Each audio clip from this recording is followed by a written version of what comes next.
Baiklah, di sini saya akan menjelaskan atau mempresentasikan tugas kami yang berjudul Sistem Komunikasi Serat Optik. Baiklah, pertama, konsep dasar serat optik. Kedua, perkembangan serat optik. Ketiga, blok diagram serat optik. Keempat, penerapan serat optik. Sebelumnya, perkenalkan kami dari kelompok 3. Saya sendiri bernama David Selontua Simbolon dengan NPM G1D019011. Di layar juga sudah tertera email saya, Facebook. Barangkali ada yang ingin memfollow ataupun mengirim email. Teman saya berikutnya bernama Gersom Kamanurung dengan NPM G1D099009. Juga sudah tertera Facebook dan emailnya. Kemudian teman saya Dandi R. Hidayat dengan NPM G1D099007. Email dan Facebook juga sudah tertera di layar. Baiklah, di sini saya akan menjelaskan tentang konsep dasar serat optik. Istilah atau serat optik selama ini dikenal dalam dunia TIK atau Teknologi Informasi dan Komunikasi sebagai media untuk mendukung proses pengiriman data di internet. Fiber optik sendiri merupakan kabel berbentuk silinder yang terbuat dari kaca atau plastik. Fiber optik berfungsi untuk menyebarkan gelombang cahaya dari satu tempat ke tempat lain. Kelebihannya dibandingkan media lain adalah ukurannya yang kecil, ringan, sensitif, dan fleksibel. Selain itu, fiber optik juga memiliki tingkat kerentanan yang rendah terhadap pengaruh gangguan elektromagnetik, serta minim resiko kebakaran atau ledakan. Selain di bidang TIK, fiber optik kini juga mulai dimanfaatkan dalam pengembangan teknologi sensor. Sistem komunikasi serat optik modern pada umumnya termasuk pemancar optik untuk mengkonversi sinyal listrik menjadi sinyal optik untuk mengirim ke serat optik.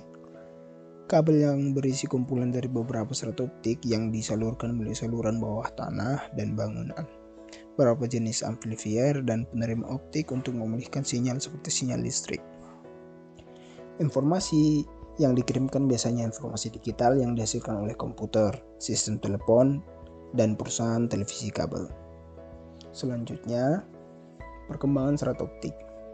Pada tahun 1880, Alexander Graham Bell dan asistennya Charles Sumner Tyner menciptakan prekursor awal untuk komunikasi serat optik di laboratorium Volta Bell yang baru didirikan di Washington DC. Bell dianggap merupakan penemuan yang paling penting. Perangkat ini memungkinkan untuk transmisi suara pada sinar cahaya. Pada tahun 1954, Harold Hopkins dan Narinder Singh Kapani menunjukkan bahwa gulungan serat kaca memungkinkan cahaya dapat atau untuk ditransmisikan. Awalnya hal ini dianggap bahwa cahaya hanya dapat melintasi media lurus.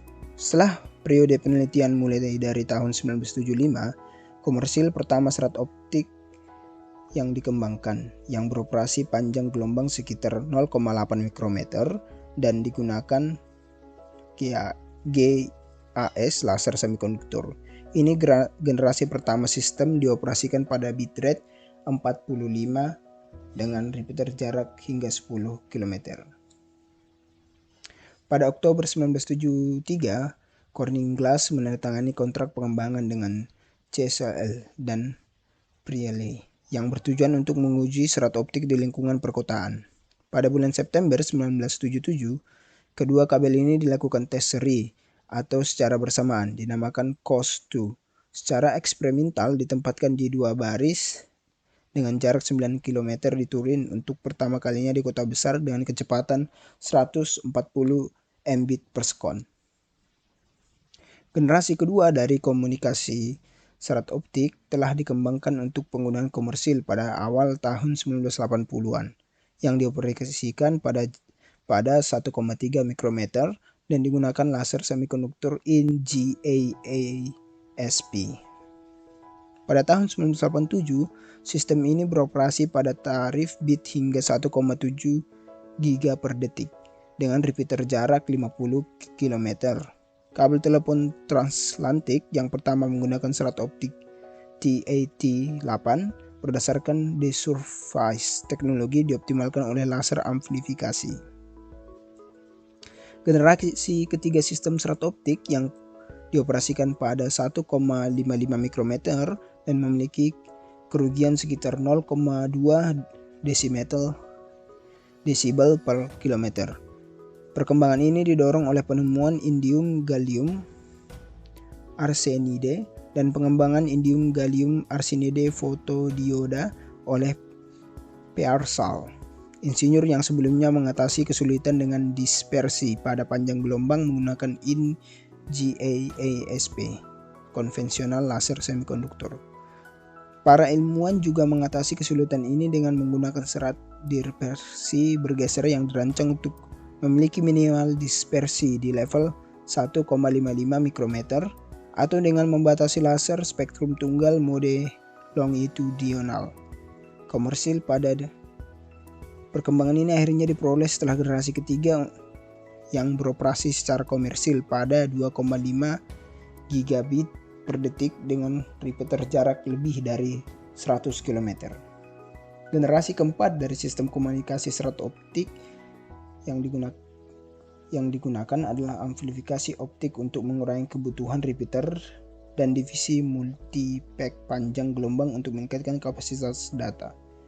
Kedua perbaikan ini menyebabkan sebuah revolusi yang mengakibatkan 2 kali lipat dari kapasitas sistem setiap 6 bulan mulai dari tahun 1992 sampai dengan bitrate 10 terabyte per detik dicapai pada tahun 2001. Berfokus pada pembangunan untuk generasi kelima dari komunikasi serat optik, yaitu dengan memperpanjang rentang gelombang yang lebih dari sistem WDM untuk dapat beroperasi. Panjang gelombang konvensional yang dikenal sebagai C-band meliputi panjang gelombang kisaran 1,53 sampai 1,57 mikrometer dan serat keliling memiliki jendela rendah menjanjikan perpanjangan sekitar 1,30 sampai 1,65 mikrometer. Selanjutnya, blok diagram serat optik. Pemirsa, penonton dapat melihat blok diagram serat optik pada gambar. Berikut saya akan menjelaskan mengenai cara kerja fiber optik berdasarkan blok diagram. Bagian pengirim sinyal. Terdapat sumber pesan.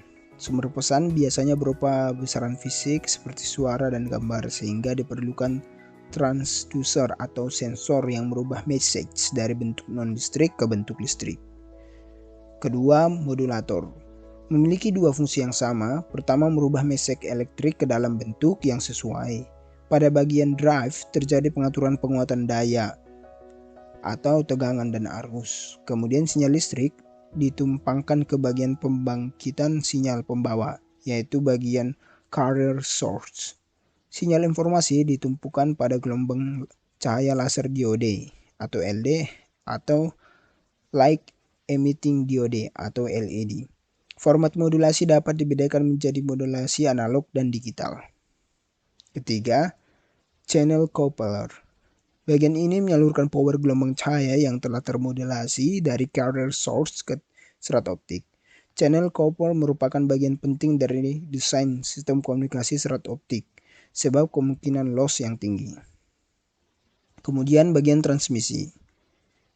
Di dalam bagian transmisi terdapat satu penguatan optikal atau amplifier. Dibutuhkan pada sambungan ratusan atau ribuan kilometer agar didapatkan power yang cukup pada receiver. Kedua, repeater. Hanya digunakan untuk sistem digital di mana berfungsi untuk merubah sinyal optik yang lemah ke bentuk listrik kemudian dikuatkan dan kemudian ke bentuk optik untuk transmisi berikutnya. Kemudian ada bagian penerima sinyal. Di dalam bagian penerima sinyal terdapat A. Detektor dan amplifier. Digunakan fotodiode, fototransistor yang berfungsi merubah sinyal optik yang diterima menjadi sinyal listrik. Kemudian amplifier sebagai penguatan sinyal listrik yang telah diterima. Kedua, signal prosesor. Untuk transmisi analog, sinyal prosesor terdiri dari penguatan dan filtering sinyal. Filtering bertujuan untuk memaksimalkan rasio dari daya sinyal terhadap berfluktuasi acak atau disebut sebagai noise.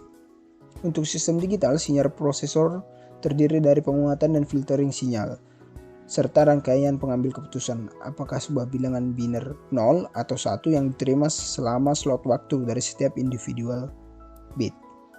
Ketiga, sinyal elektrik. Output yang dihasilkan adalah output yang masih dalam bentuk sinyal listrik. Untuk merubahkannya ke sinyal informasi yang diinginkan, harus dirubah menjadi gelombang suara atau visual image melalui perangkat keras, output seperti LCD dan speaker. Kemudian, penerapan serat optik dalam kehidupan sehari-hari. Serat optik digunakan oleh perusahaan-perusahaan telekomunikasi untuk mengirimkan sinyal telepon, komunikasi internet, dan sinyal TV kabel karena pelemahan dan gangguannya jauh lebih rendah. Serat optik memiliki banyak keuntungan yang lebih dibandingkan dengan kawat tembaga, yaitu dalam aplikasi jarak jauh dan permintaan tinggi. Namun, pembangunan infrastruktur di dalam kota relatif sulit dan memakan waktu yang cukup lama, dan sistem serat optik yang kompleks dan mahal untuk menginstal dan pengoperasiannya.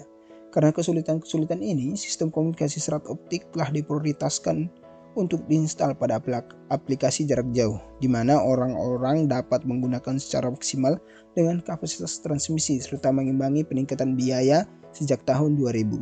Harga untuk komunikasi serat optik telah turun jauh.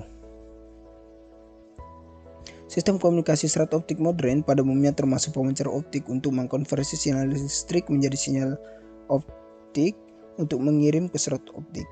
Kabel yang berisi kumpulan dari beberapa serat optik yang disalurkan melalui saluran bawah tanah dan bangunan, beberapa jenis amplifier dan penerima optik untuk memulihkan sinyal seperti sinyal listrik.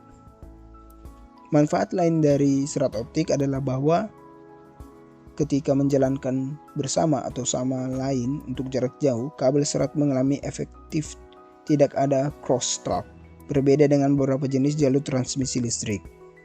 Serat dapat diinstal di daerah yang tinggi dengan gangguan elektromagnetik atau AMI, seperti di samping garis utilitas listrik dan rel kereta api.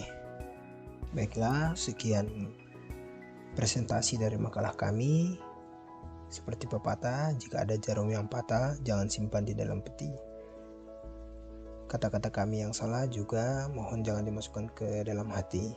Terima kasih telah menonton. Sekian dan terima kasih.